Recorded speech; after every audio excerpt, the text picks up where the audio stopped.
I didn't plan on becoming the last voice left in the city. It just happened because the tower kept working when everything else failed. The power grid collapsed weeks ago, the hospitals went dark, and people either fled or faded. But somehow the transmitter on the hill stayed alive, humming like an old heart refusing to stop. Maybe that's why I kept coming back. The red on air light still turned on when I flipped the switch, and for a while that was enough reason to keep breathing. At first, I did what a broadcaster does. I read the government bulletins about sanitation, survivor, and curfews that no one enforced anymore. I gave infection counts even though the numbers hadn't been updated in days. It was muscle memory habit. Every few hours, I'd say the same line into the microphone. If you can hear me, this is Daniel at WQXR. You are not alone, saying it felt like lighting in a match in a cave. Maybe someone somewhere was still listening. For a while, the city outside felt like it was only sleeping. There were nights when I swore I could hear traffic echoes from the interstate, like ghosts of engines that used to run. But the longer I stayed, the clearer it became that nothing human moved anymore. The wind was sharper, the silence carried weight pressing on my eardrums like deep water.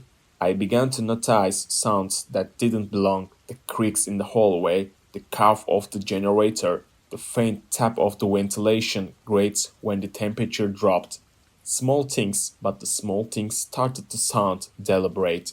It began 3 weeks after the last recorded call. I was halfway reading an emergency alert about boiling water, something pointless now, when I heard my name come through the off-air monitor.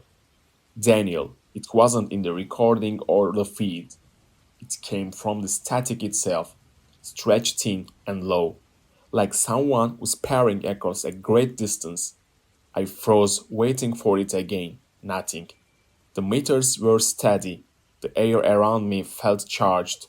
I told myself I'll imagine it, that isolation and sleep deprivation were twisting my brain. Still, I turned the monitor off after that. I tried to keep routine, wake up at sunset, check the generator fuel, read all scripts, record updates no one would hear.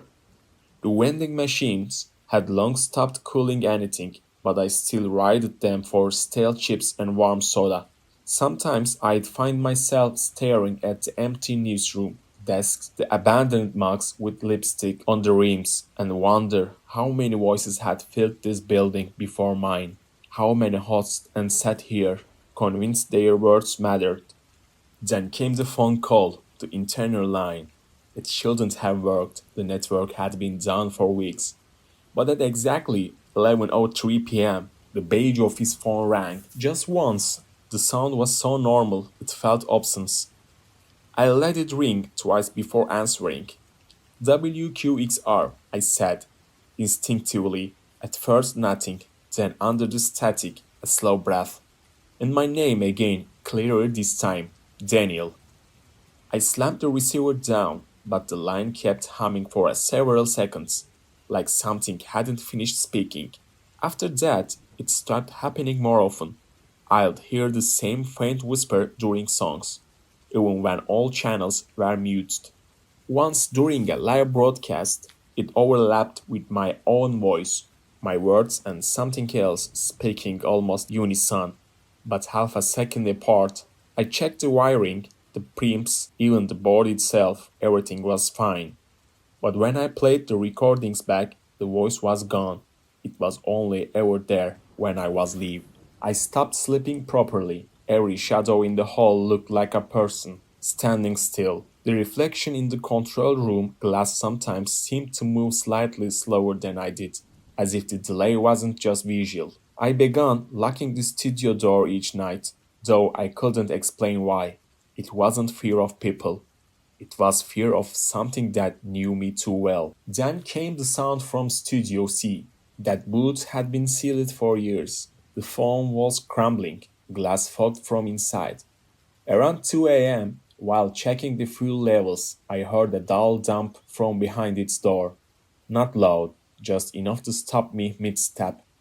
I waited. Another thump, softer, followed by what I swear was breathing. Slow, steady. On the other side of that door, my flashlight beam trembled as I aimed it at the handle. The metal was warm, too warm. I pressed my ear against it. Daniel. The voice said again, barely a whisper this time, like someone speaking through cloth. I ran back to the control room and killed the power to that wing. The silence afterward was worse than the noise. I sat for hours in the glow of the red on-air light, feeling its pulse like a heartbeat. The clock over the console ticked until I tore it off the wall. I tried broadcasting again, my voice cracking halfway through. If you can hear me, I said, I think something else can too. That night, the entire board flickered. The meters jumped on their own.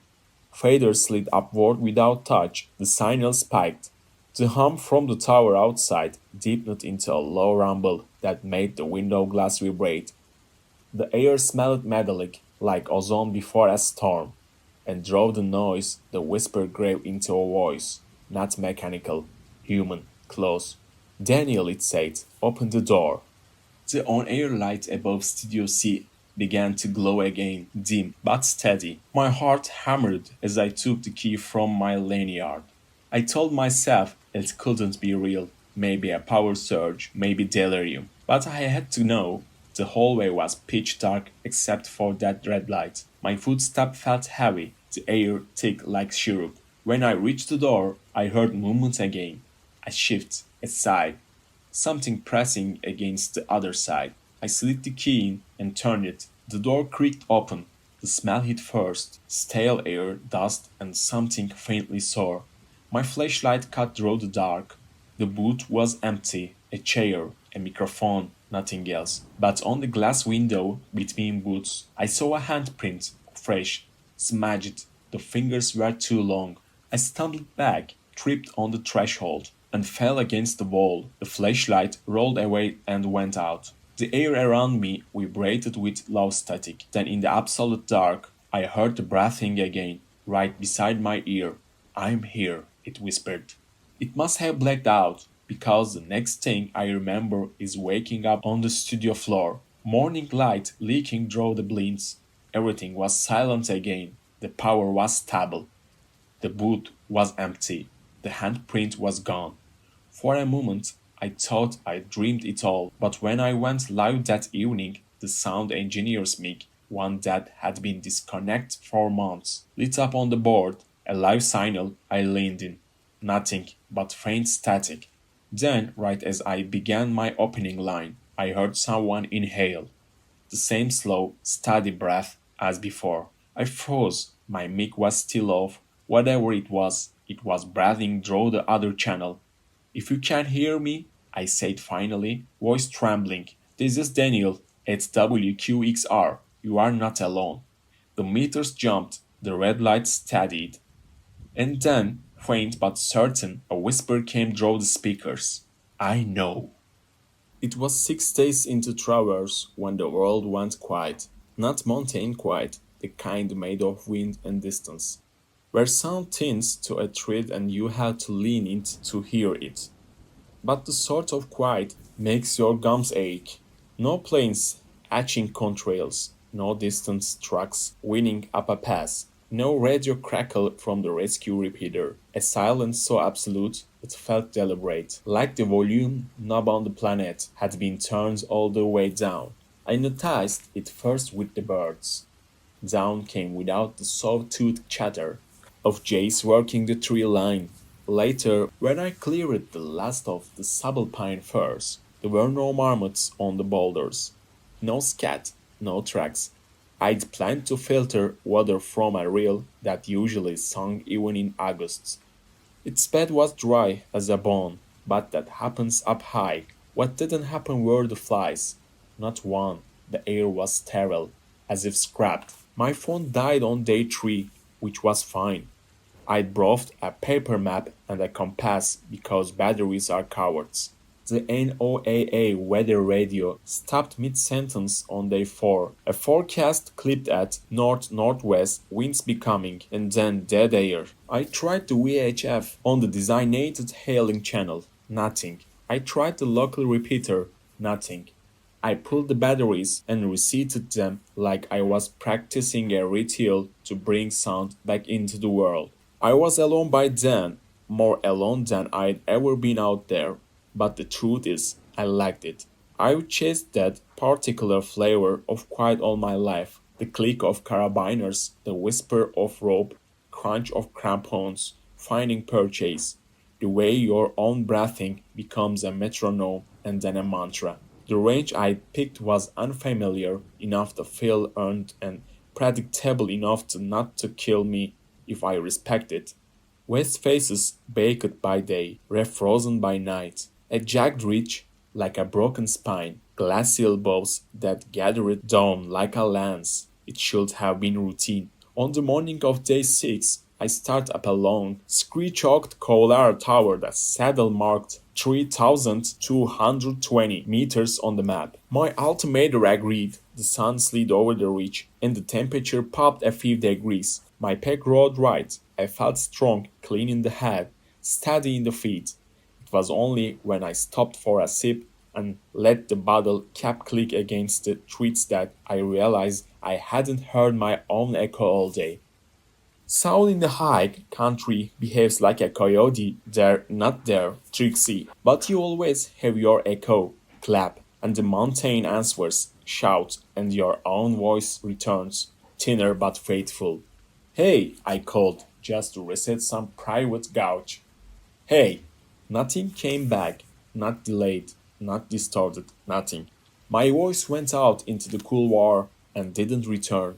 I laughed because what else do you do with superstition? Then, without thinking, I said my name the way you say it to test a microphone, Ethan.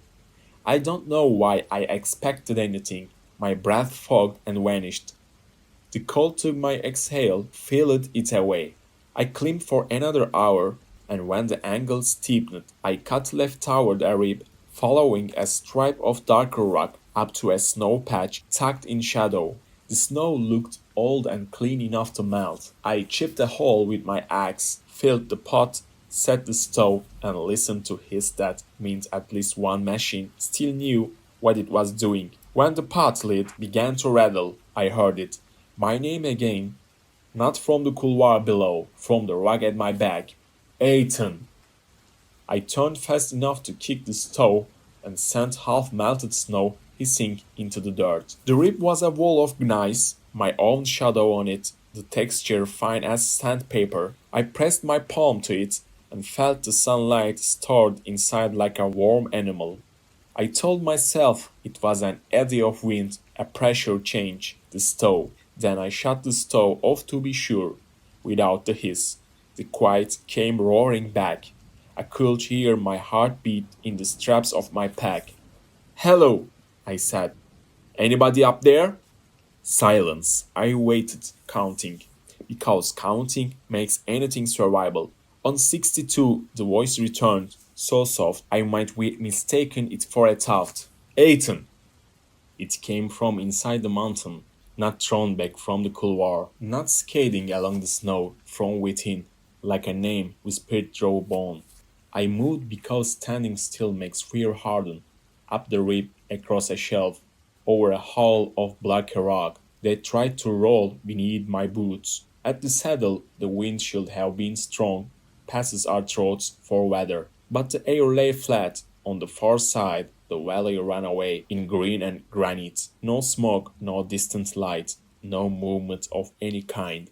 I found a ledge big enough for the tent and made camp early. I drank the rest of the melted snow and rationed the remaining fuel. I ate cold tortillas with peanut butter because my appetite had gone where the birds went. As the sun slid off the western teeth and the temperature dropped, I told myself what was true. I was tired, underfed, and alone. The brain makes animals in the dark. Tomorrow I drop off the ridge, contour toward the trailhead, and if my truck still sat where I'd left it, I'd drive until I hit a town with a working diner or a looted one. Either way, witnesses.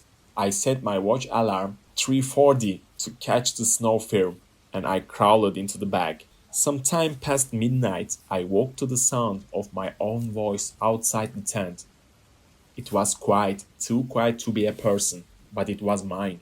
Not just a timber, the redeem, the old way I swallow half of an S when I'm called. It said my name once, then said, "Are you there?" Exactly the way I would have said it if I'd been making a joke about ghosts and wanted to undercut the fear with humor. The zipper tab was inches from my face. My hand knew what to do before my head did. I slid my knife under my palm. "Who's there?" I asked, because the script ours pieces writes for itself. It's old and useful. No answer. Then the same voice again, my voice, speaking from a meter away through tent fabric, as if my mouth were pressed against the nylon. "Why did you leave me?" I held my breath so I could listen to the world listen to me. There was no scuffing of teeth in gravel, no crunch of snow, no fabric whisper beyond the shell of the tent. If someone had been out there, even barefoot, the mountain would have tattled. It always does. I slipped the zipper a thumb's length and let in air cooled enough to burn. Moonlight made the ridge silver. The ledge was empty. I didn't sleep after that. I lay with my hat pulled down over my eyes and counted my pulse. When the watch beeped, I broke camp in 10 minutes and started down. The east face I'd chosen offered fast travel at first. Good tailless steps, dirt tongue use between. But then it pinched into a gully, pinched again into a slot barely wider than my shoulders. The rock there was different, softer, fluted like the inside of a shell. Wind has a way in such places. It sinks, I told myself that. I told myself all morning, and still, at the mouth of the slot, the voice come again. Ethan. Closer now, from the slot's throat. Not my voice this time, not quite. The vowels were right. The consonants didn't know. Like a child learning a language, it had only ever heard draw walls. Against better judgment, I went in. The slot was cool as a cellar and smelled faintly mineral, a memory of rain carved in stone. My headlamp threw a narrow cone. The beam made the walls seem to breathe as I moved, expanding and contracting with my steps. 10 meters in, the light found a break in the rock, a vertical seam, clean as a cut, wide enough for a man to pass. Beyond it, darkness ate the beam. "Hello," I said, and my voice didn't return to me. It went forward, swallowed, and after a heartbeat too long to be physics, answered. "Don't go," the voice said. "Stay." This is where I should tell you I turned around. Then I respected the ancient rule that says holes in the earth are mouths and mouths are for chewing. But I'm not built to back away from questions. I anchored a knot in a constriction and clipped the rope because I am at least built to hedge my bets. I slid into the seam sideways. One shoulder then the other, my pec scraping the stone pressed against my ribs. I exhaled to make myself smaller and stepped down. The world tightened. My lamp found scallops in the wall where water had once leaked. Something dripped far away with clockwork patience. The floor sloped. After 5 paces, I could no longer see the cut I'd come through. Behind me was just a shape darker than the dark.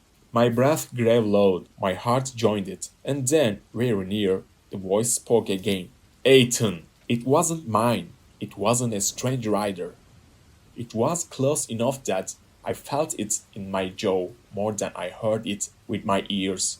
The way a bass note can move your teeth. I swung the light and found nothing but stone. I said the first thing that came to me because I didn't know the correct prayer for this shape of fear.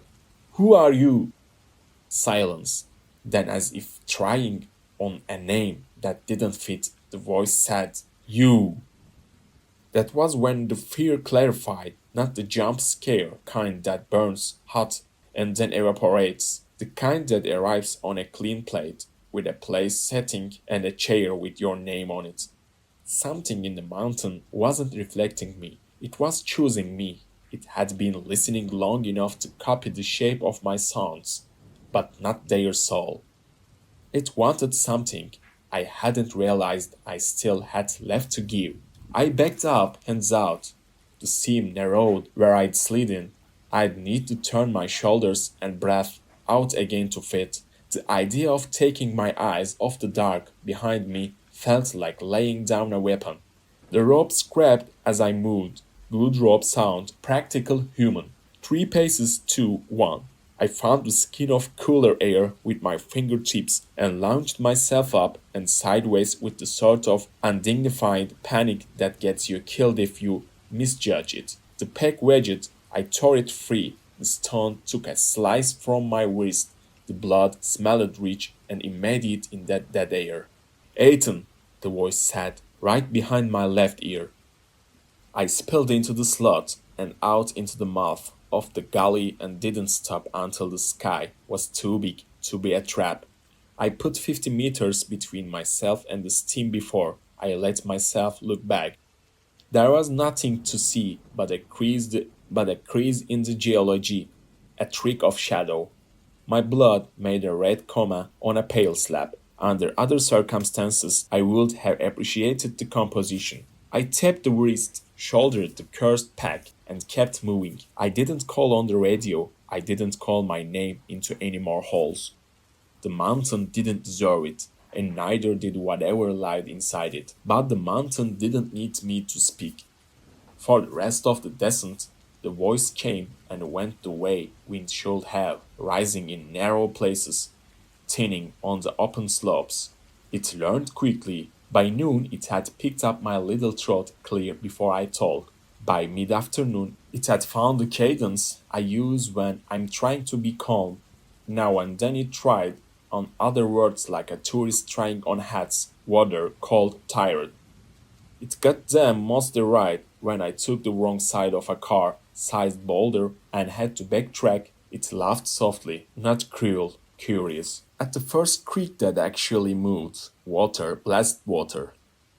I knelt and filtered until my shoulders shook. When I lifted the bottle, the voice spoke from the oak roots to my right. Are you coming back? It asked. 4 words, each shaped with care. No, I said, and meant it.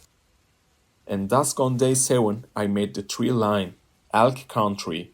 There should have been prints in the mud. There should have been a smell of musk. The only prints were my own and a set of older boot treads going the other way, days old by the crumble of the edges. Seeing them made me light-headed. The way sudden hope does, I followed until they disappeared in a dry wash. I camped where the forest thickened, hung the food even though nothing moved to steal it, and built a tiny stove legal cook fire because watching the flame make decision felt like proof of a physics I recognized. I ate every remaining calorie and chased them with hot water because tea felt too civilized for the shape my head had. The fire popped and settled. The embers glowed like a city scene from a plane. I almost forgot. From the dark beyond the firelight, the voice asked, "Why are you going?" "Because there is nothing here," I said, and heard the stupidity of it as soon as it left me. A long pause, then very carefully, the voice said, "There is me." I don't know how long I sat staring at the embers after that. The stars wheeled, which meant the universe still worked. The wind didn't get burned in the saddles as it should have, which means something I had no tool for was still at play. When the fire died, I let it die. When the cold came, I let it have what it wanted from my face. At first light, I started for the trailhead. The last 5 miles, unspooled in slow motion, each switchback a finger on a hand I already knew. 2 ravens should have escorted me. They didn't. My truck sat where I'd left it. Dust settled on the windshield in an even coat that means no one had touched it. The road out was passable. The first town on the map was 40 miles. I drove those miles with the windows down so I could hear the tires talk to the asphalt. I talked back just to have company. Crest, where the road gets cell reception. My phone lit and then went dumb again, as if the towers had considered trying and then decided against it. The town had cars angling along the main street and drugstore. The diner's lights were on, and the griddle was cold. A note on the register said back in 5, in a hand that made me want to cry. I stood in the middle of the crosswalk and listened. Nothing, the kind of nothing you can take a bite of. I slept that night in the cab of the truck, doors locked, knife under my thigh, the key fob warm in my palm. I dreamed of the seam in the rock and the way my headlamp beam made the walls breath. I woke to my name whispered from the passenger seat. I didn't look. I watched the sun take the parking lot one square foot at a time, and told myself true things. I was fed. I was not injured. I could leave anytime I choose. I'm writing these now in a small library with big windows and a generator that complains exactly once every 10 minutes. I tried the radio here. It's as empty as the one in my pack. I've put notes on the door, and on the diner, and on the church bulletin board. I walked every block listening for a dog bark, a screen door slam, a human cough, nothing, except when the building breaths in those long exhalations that enter a place draw the gaps under the doors. I can hear it, not words, not yet. Just the shape of my name, practiced patient. I think about going back to the mountain, not because I want to, because I can't stand the way the air here refuses to carry sound. If there is something left in the world that still answers, even badly, what is a man supposed to do but go to it? I think about the seam, the way the stone held its cool like memory. I think about a voice learning me syllable by syllable, the way a stream learns a channel by persistence. If I do go back, I will leave a line fixed at the entrance, a log each meter like a diver. I'll mark the way with tape in a color no stone can imitate. I'll speak as little as possible because the more you say to a thing that wants your voice, the more of you it owns. And if I don't go back, if I choose roads and towns and notes under magnets instead, then I will have to learn to live with a new fact. Somewhere inside a mountain I cannot name, in a slot no map marks, something knows my name and is waiting for me to answer again. When I step outside the library tonight, the sky will be clean as salt. I will stand in the middle of the street and say nothing. The air will lie flat, because that is how it is now. But if I lose discipline and say my name just to make sure it still fits me, the answer will not come from brick or asphalt or empty houses with their curtains partway drawn. It will come from a long way off, from the stone that remembers, from a throat that never belonged to a man, in a voice that is almost mine. Ethan, it will say, and for the first time in my life, the echo will not return. It will call me forward.